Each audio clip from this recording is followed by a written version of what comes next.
We're sad to tell you something very strange going on at CNN right now. In just the past week or two, two separate CNN producers have been accused of child molestation.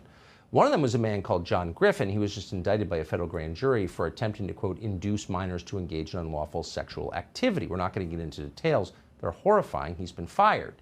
Griffin used to work for Chris Cuomo. He bragged about working shoulder to shoulder with him. We'll leave it there.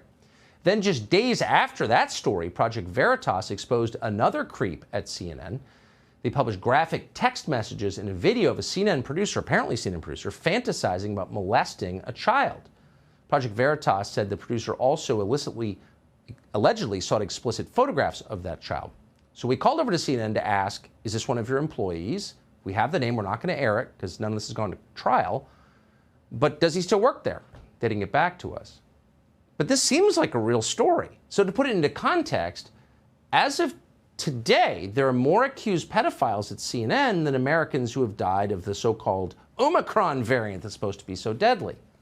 Now, that seems like news to us. You'd think CNN would be covering it. Like, what the hell? How many companies can say that? But that's not what they're covering. If you were watching the Unix show over the weekend, you learned that it's actually Fox News that suffered a week of, quote, embarrassing headlines. Paging Dr. Freud. We point up lots of examples of transference. That's when you take the sins you've committed and accuse others of them. Nothing better than this example, ever.